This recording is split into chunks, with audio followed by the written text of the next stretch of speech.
All right, so it won't come as a surprise to a lot of you that I love firearms. I own them, I shoot them, I'm a sports shooter, and I also, because I'm a Canadian, have a gun license. I've got a PAL and an RPAL, and in Canada, what's customary is that yours expires on your birthday. So my birthday's in June, so I thought, hey, I'm gonna go renew mine online. So I head to the firearms website here in this great country, and because I'm a nerd, I proceed to read the entirety of the website, in which I find this interesting little section that says, these are the people who cannot renew their firearms license online. If you are requesting a religious exemption from providing a photograph with your license. And you know, that really piqued my interest. I thought, wait a second, you're allowed religious exemptions for having a photograph on your firearms license? So I followed up. I wrote to the RCMP and asked them if this was, I don't know, some sort of a colossal typo or if this was indeed the case. And I want to show you the answer that I got from the RCMP media spokes, who hears from me quite a bit, to be honest. All right, and you, pardon me, just bear with me because I want to read this to you in full.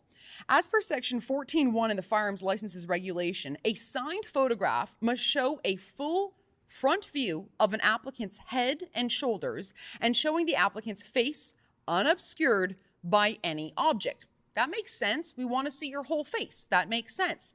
But it goes on. If an applicant is not able to provide a photo that meets the above requirements for religious reasons, they may be granted an exception based on section 14.2.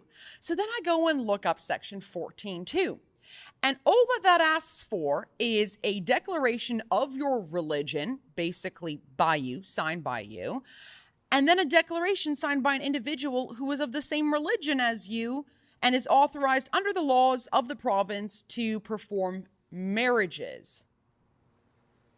I don't know about you, but I'm just a touch sketched out about that. I'm also a little bit confused because I thought that this prime minister was moving in the direction of more gun control. And I'll be honest, by and large, more gun control does not equate to less crime. But if we're going to have licenses, heck, it'd be really, really nice to be able to see your face. And hey, there's a bit of a nacabbed elephant in the room, isn't there? We know what this is about. So I figured, let's put it to the test. How about we call the RCMP Firearms Licensing Department? I'm going to do it on speakerphone for you. And I'm going to say that I'm applying for a license, but I wish to wear a niqab. Let's see how it goes. RCMP Canadian Firearms Program. Bonjour, Jocelyn speaking. How can I help you? Hi there, Jocelyn. How are you? I'm great, and yourself? Very well, thank you. I've just finished, completed and passed my PAL and RPAL courses.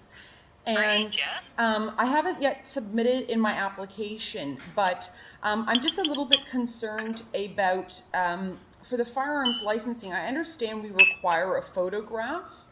However, I'm a fully veiled woman, and I'm just wondering how that works. Okay, which province are you calling from? Ontario. Okay. The office there, I guess, is only open for just a few more minutes. Let me check and see.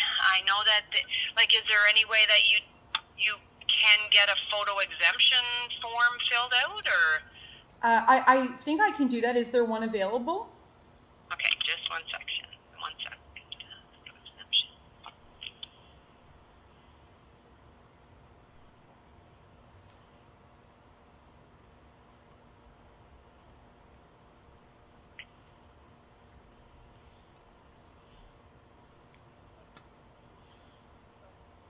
All right.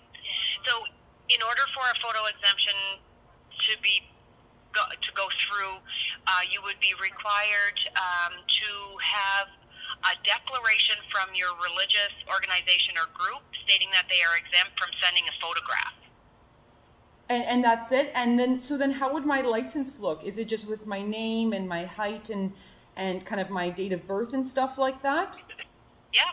And then, so... There just would not be a photo. Okay, and then I just present just that usual license then when I wish to purchase a firearm, correct? Correct, yep. Okay, thank you so much for your help today. You're quite welcome. Now, if you have any other additional questions, certainly, or if you're having trouble getting the declaration, certainly, if you were to call back, the firearm office in your province may be able to assist you.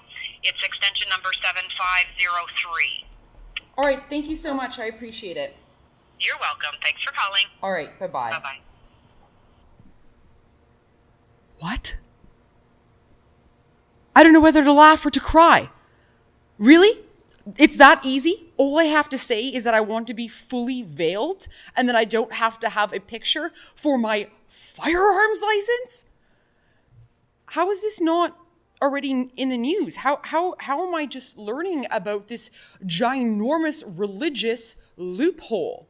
So if I understand them correctly, I, as a supposed veiled woman, maybe not even a woman, just a veiled person, can say it is my religion to mask myself, essentially. And then the government of Canada, the RCMP, and my particular provincial CFO, my chief firearms officer, will sign away at a gun license in which I can pick up any sort of gun that is legal in Canada because I have a PAL and an RPAL. And I can just present that little document without any sort of photo recognition on it at a Bass Pro or a Cabela's, and they have to legally provide me with a firearm, even though they have no idea who in the hell is underneath that mask. Welcome to Canada. Wow. For the Rebel.media, I'm Faith Goldy. We talk a lot about firearms and kooky Canadian laws. For more, click below and subscribe to our YouTube channel.